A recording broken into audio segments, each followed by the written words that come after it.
think it's probably the most beautiful place I've ever seen.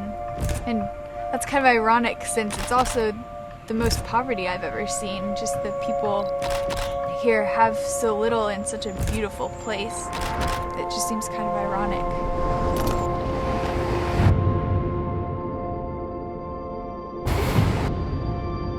We just having an earthquake. Whoa.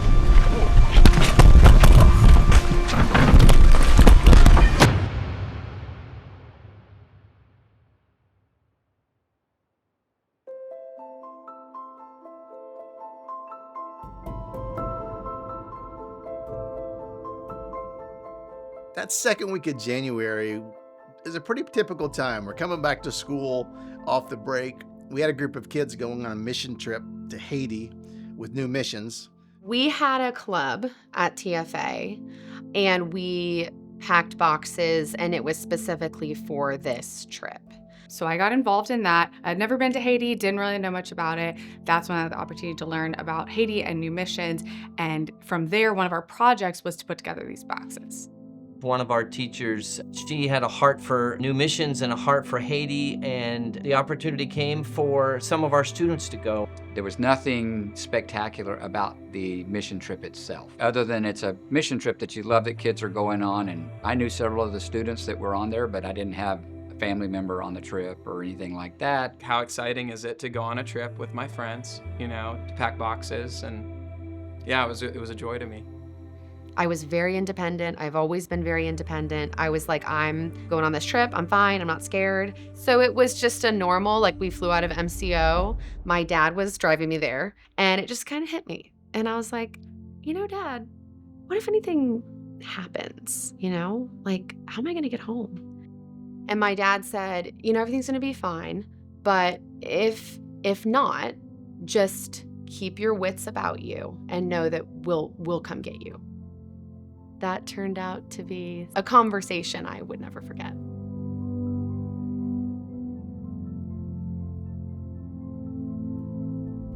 That morning, we had been out visiting at a school, handing out shoeboxes. And I remember they sang worship songs. It was really beautiful, but I said, okay, I need to go pack before dinner because we're leaving. And we came back to the compound and we're kind of just waiting for dinner was gonna happen soon. It was crazy. I was with Katie English on a little gazebo about maybe 400, 500 feet away from the compound. I was just sitting in a chair with my friend Connor, and he was sitting next to me, and we were just kind of waiting, and all of a sudden, like, everything just started to shake. When you, one of your hopes was to... We was having an earthquake. Yeah, we are. Whoa.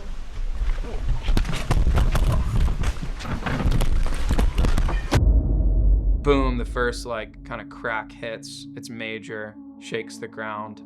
First I thought, I mean, you're just all of a sudden you're all over the place. I thought, am I having like a seizure? Am I like, what's going on? And then I looked up and the bunk beds were swaying. And it, you know, felt like it lasted forever. It was hard to understand what was happening. You're in disbelief. This thing that you view as so consistent. And then all of a sudden everything starts shaking. After it happened and it was over, everyone came down to this field. Immediate conversation happened about tsunami. We loaded up and we went to high ground. You know, I think we just looked at the adults because we've always looked at the adults, and it's always, my whole life, it's been okay because the adults we've been protected. And at that point, we looked at the adults, and the adults, you could tell they were scared. They were very scared. My phone rang probably around 5:30 or so. We were in the middle of basketball season. I was coaching my middle son, Steven, at the time. I'd coached him since he was in first grade when we got here. I think I ignored it, and then it rang again and again, and I picked it up, and I got a message from Brian Rose that he said, I don't know if you're watching the news right now, but there's been an earthquake in Haiti. When the earthquake occurred, the news was on. And I said, oh boy, we have kids down there and parents down there. We need to pray for them. I know Tim DeTellis well, and I knew it was his organization that we had partnered with. And so I remember trying to reach out to him, but that was hard to reach him. And then, you know, my mind starts flooding with all the questions that you would ask. Like, what if they're stranded there? And how do they get out of there? I hung up the phone, walked back in, walked up into the stands where my wife was sitting, sat down with her, and said, hey, just got a phone call. Our kids are in Haiti, and there's been an earthquake. I remember she said to me, well, what are you going to do? And I said, what can I do? They're there, I'm here, there's really nothing I can do. So the reports were that our kids were together. They were moving to a higher area for some more safety, and we knew it'd be a long night for them.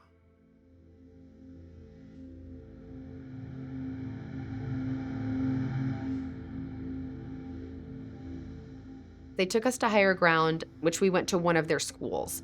The drive to get out there was very eye-opening as far as what had happened. They kept telling us, keep your head down, keep your head down.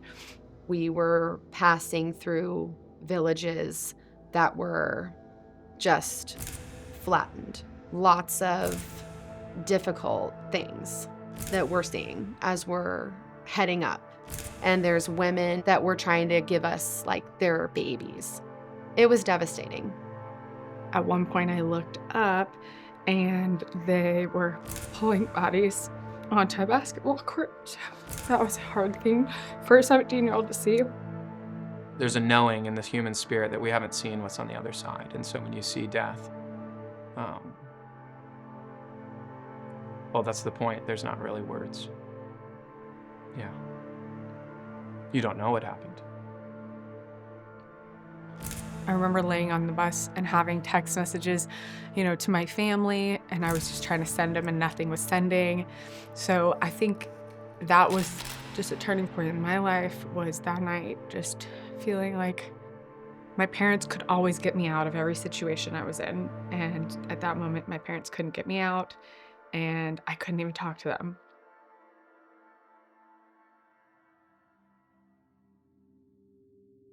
The next morning, which had been the 13th, at the beginning of the day, we called the high school students, 9th through 12th grade students, into the Natalie Thomas gym. And we said, listen, you guys know your friends are in Haiti. None of us feel like there's much we can do at this moment, but we know we can pray. And so we got in a big circle, and that probably lasted, maybe 90 minutes as kids just sort of reflected on the situation.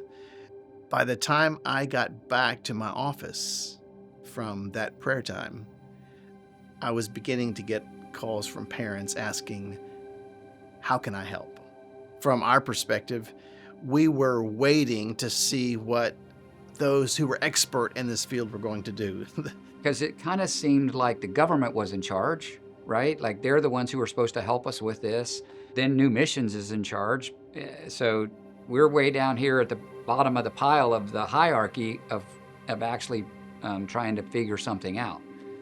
We went all the way to the Pentagon with some connections and even the White House, and it just seemed like we kept getting pushed back because so many people were asking for help. Those conversations were the ones that were the most exhausting and irritating.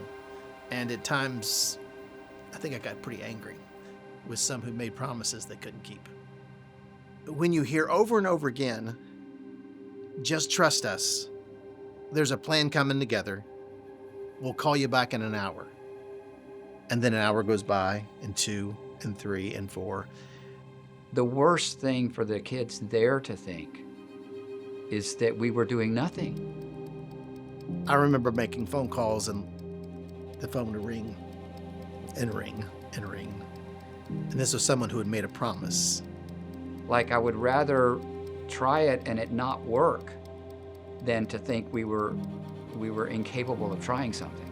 I can't wait on everybody. There's too many people making too many promises, but God's put some stuff right here in our hands. Let's take what He's given us, let's come up with a plan, and let's go to work. We came back into the compound, and was it like 2 days, 3 days? The sense of time was gone because we just weren't sleeping either. There were like rumors of what was going to happen. Maybe we're going to do this. Maybe it's going to be that. Actually, multiple days go by, right? It's like, okay, today's the day. We're getting you guys out. Today's the day. We're pulling it. And that was very, very difficult. I don't even remember the first time they said it because it was so discouraging. We would see these helicopters flying over and they would tell us, oh, this might be it. So we would run out to the field and we'd wave our hands at them and then they wouldn't stop. We had to do that multiple times, so that was pretty discouraging because the adults are telling us to do that, and so they don't even know if that's us getting out. There became an awareness that it's like you're in a line, you know, and there's decisions being made on a national level, and you're gonna have to wait till the right moment. We really didn't know how long we were going to be there, you know, or what the next steps were going to be.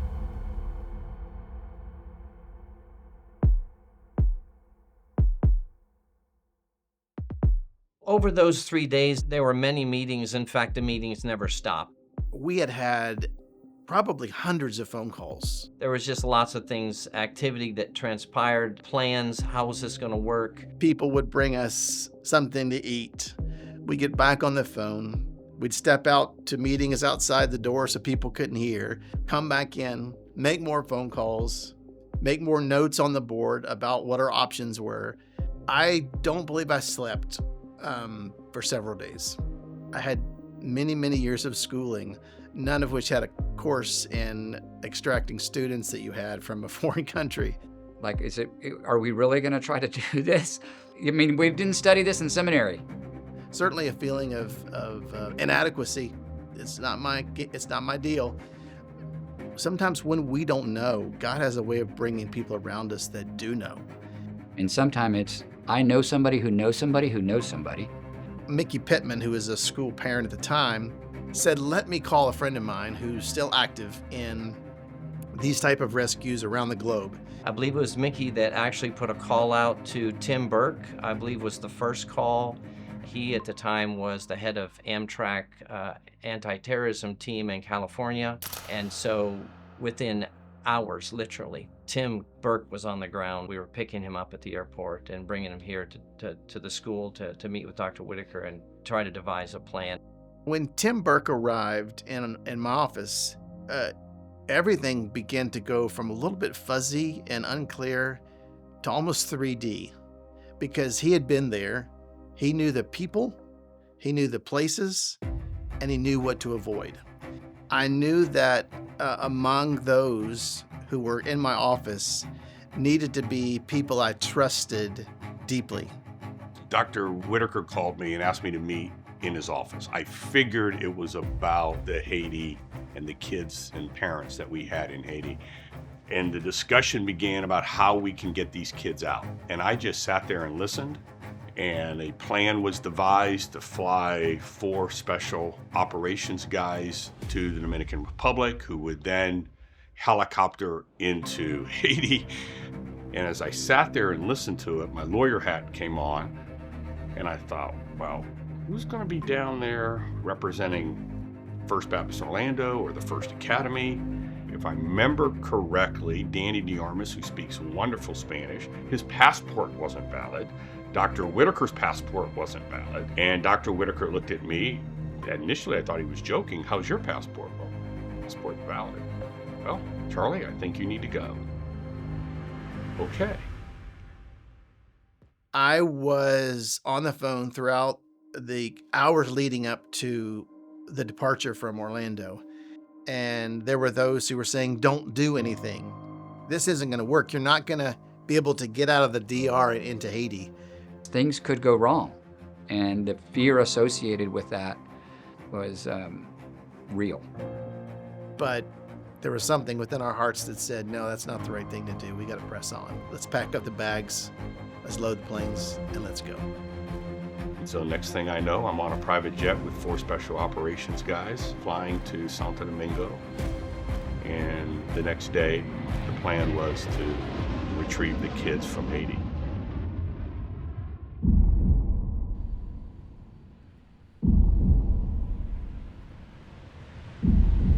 When we got to the DR, things had begun to really deteriorate on the ground.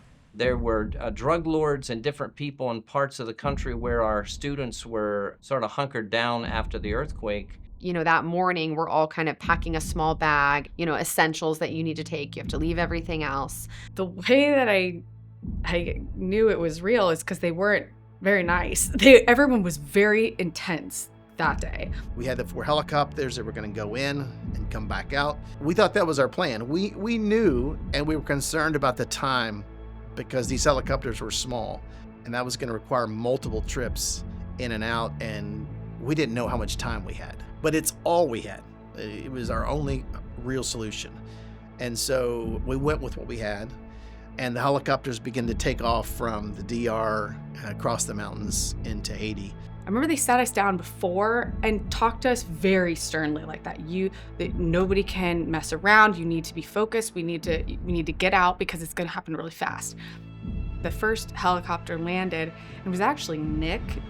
One of our TFA dads, Nick Van den Brekkel, was a former helicopter pilot, and so he was asked to go. He came out looking like a movie star, and I, didn't know, who this person was, but he said, okay, we're gonna divide you up into groups. We can ask questions. You just gotta get in. We gotta, leave everything. We actually did. We left everything. At first, they started to take, it was like a private helicopter coming, a smaller private helicopter coming and taking out 2 or 3 people at a time. And they were yelling at us, okay, go, go, go. And I just remember running out to this helicopter. Either he threw me in or something and then put the things on me, and I was so freaked out. But then he said, it's gonna be okay. My name's Travis, and my twin brother's name's Travis. So it was just like kind of a God thing for me. And so I was waiting and thinking, it's gonna be the same thing I've been watching. We were sitting down there. Mr. Van den Brekkel was there, and he kind of got this message on his walkie-talkie. And he walks out onto the field, and he's looking up in the sky, and he's like, okay, they're incoming. Sometime in the midst of that plan, we heard from someone at Southern Command that said, we have Black Hawk helicopters in the area. We're going to join your rescue to bring the kids out.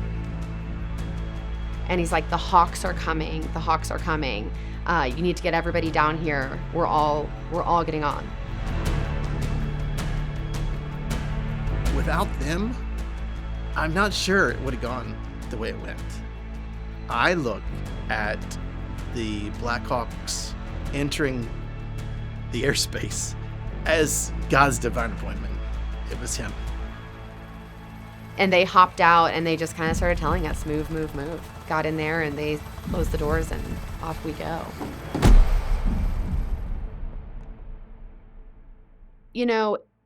It was really hard to understand.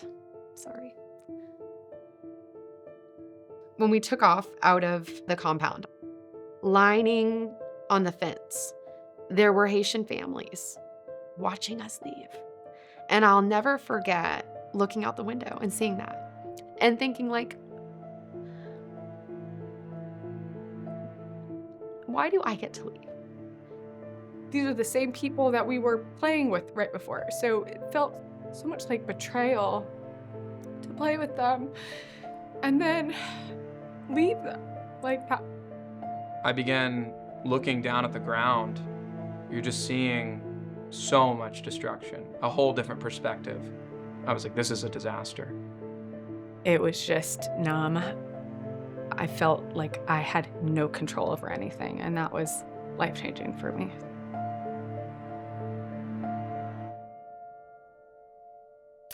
We get to this base. It's like an aircraft carrier, like a huge warehouse. Once we got there, I think was when I just was like, it's gonna be fine. Then first bit of comfort was seeing Mr. Kramer. I did see Mr. Kramer and a Royals polo, and I was pretty excited. I'd never been more excited to see somebody probably in a Royals polo. It just felt like, oh, my dad picked me up. That's kind of how I felt about seeing Mr. Kramer. Oh, one of my friend's dads picked me up. But you could feel the rest sit in. Everyone is just breathing. They're like, I'm alive. I'm going to an airport. It's okay. We funded an entire charter to come back. And we wanted to make sure all of our students got on that, but there were seats available. Let's load the plane up with as many people as we can and bring as many people to safety as possible. You get onto the plane and you see this sea of Haitian people, just something felt right. It's like, it's good to get home, but it's good to do all you can while you're doing that.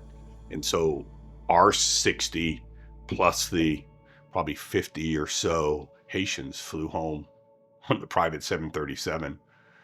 We kind of cleaned up what we had, threw the pizza boxes in the garbage, cleaned off the desks, and said, hey, it's time to go. It's time to go celebrate. We were getting word all along. I don't think any relief set in until I saw them walking out of that gate and into the airport. I saw Mr. Danny DeArmas, once again, really happy to see a familiar face at that point. And he kind of led us up to the monorail. And you start hearing this rumble of people. Like our whole community was there, our parents and teachers and pastors. My dad is real tall, and I can see my dad over the crowd. I just pushed my way through and immediately hugged my family. There's nothing like that feeling. It was really sweet. Seeing that reunion take place on that night was one of the most joyful moments I've ever experienced in almost 60 years. There was a lot of hugging and crying. That was a really emotional reunion. Man, seeing these faces, it's just etched in my mind and heart.